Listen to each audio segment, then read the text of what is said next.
What's going on, guys, and welcome back to another video. So Democrats say it is time for a change. They are being tired of told no. They don't want their next priority to be rejected by a 50-50 Senate. And they say that now is the time to show the American people that they made the right choice and that they are the right people for the job. But here's what has to happen. This means we're going to see changes. This means that something big has to happen. And I don't mean big as a larger piece of legislation, more transformative. No, that's not what experts are saying. Experts say that the biggest thing Democratic lawmakers can do at this point is pretty much slim down their bill, settle on what will pass. That's the key. Don't focus on things that are, it's a wish list, if you will. Focus on things that will pass. Now, lawmakers say that they don't have the time to waste to work on another transformative bill. And it's true, they don't. And the reason is because they are worried about the timing due to the midterm elections coming up in November. And according to a few reports, if lawmakers, specifically Democratic lawmakers, want to get a win before the election, the win can't come in the beginning of November, can't come in the beginning, anytime in October. A win has to come in September or sooner. We're almost in February. So pretty much we got, let's say, we got March, April, May, June, July, August, September. We got 7 months. Now, you're probably thinking, 7 months? That's a lot of time. No, it isn't. Not for Congress. 7 months is a short amount of time. Congress takes a long time to get stuff done. Just think about this. We've been negotiating. We've been working on this bill, this Build Back Better Act, since what, July? Okay, so we're starting in July. Let's say August, September, October, November, December, January. We're almost to February. 7 months. We are still right back where we started. That's the problem. Now, here's what Senator Bernie Sanders had to say yesterday, and I quote, "We've been negotiating with 2 senators for 5 months, and it has gotten us nowhere. So we need a new course of action, and I think we have to go and do now, what we have to go and do now is to make it clear where 48 of us stand. Right now, we are playing into Republicans' hands by not having them vote against anything." He said 5 months. We're coming up closer to 7. Closer to 7 months. And here's the problem. He's right. 48 senators have a very similar approach to what they believe the American people want and need. And the other 52 are just standing in their way. But as every lawmaker knows, the majority always rules. And that's what's happening once again. So, here's where things are actually headed. Democrats are attempting to find parts of the Build Back Better Act in which they can somewhat salvage. Right now, the only provision that has 50 senators on board is climate. Everything else as of right now is seen as a bonus. Here's the problem. In the House of Representatives, keep in mind, a bill has to pass through the House and the Senate.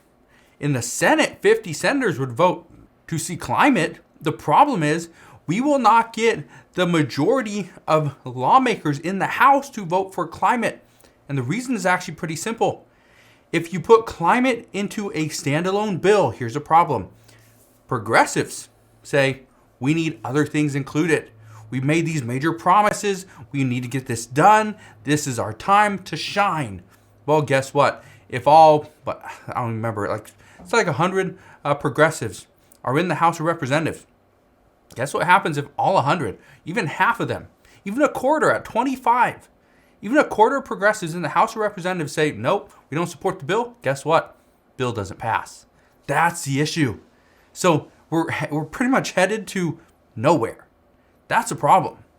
Now, there's also another major issue that Democrats, as of right now, they don't want to pass one of their priorities just to see a group of people question where their assistance is at. And I've been hearing this in the comments, and I completely understand it. Let's talk about this for a minute because, and let me just give you an example.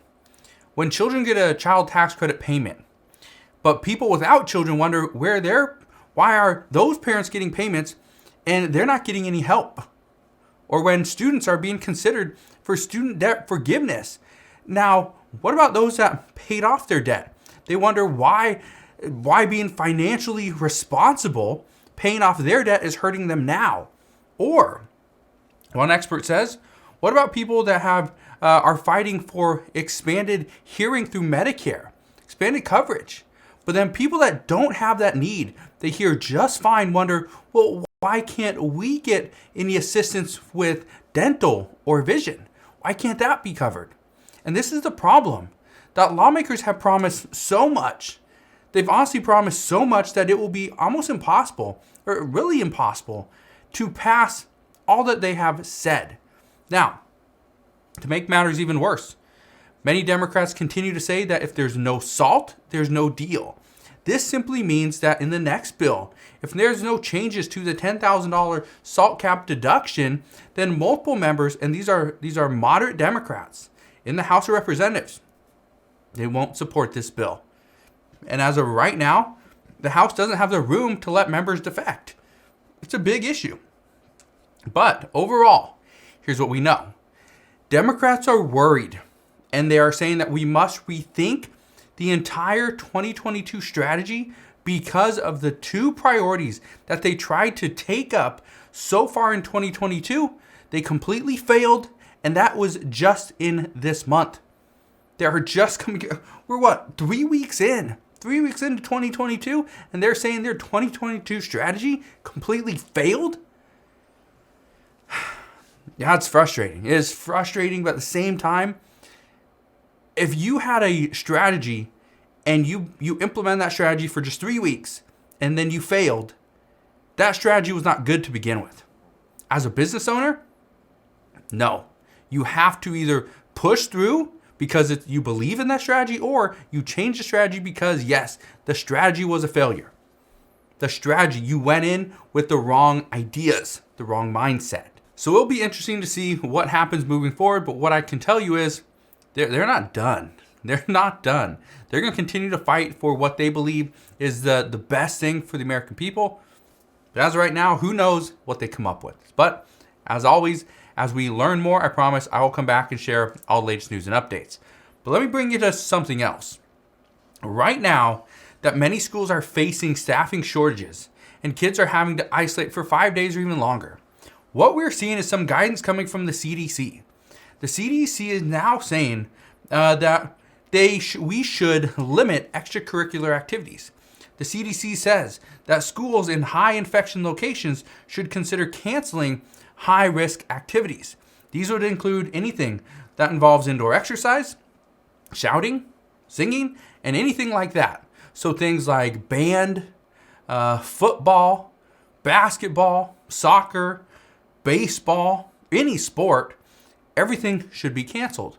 And one expert had this to say: extracurricular activities are more likely to lead to COVID spread related to school than activities. If the school's policy is to go virtual with a low threshold, those activities that are known to be higher risk should be curtailed. The purpose of the school is not sports, but education. Now, I bring this up because I know a lot of people said that their children really missed out on sports, really missed out on being with friends, especially during the first few months of the pandemic back in 2022.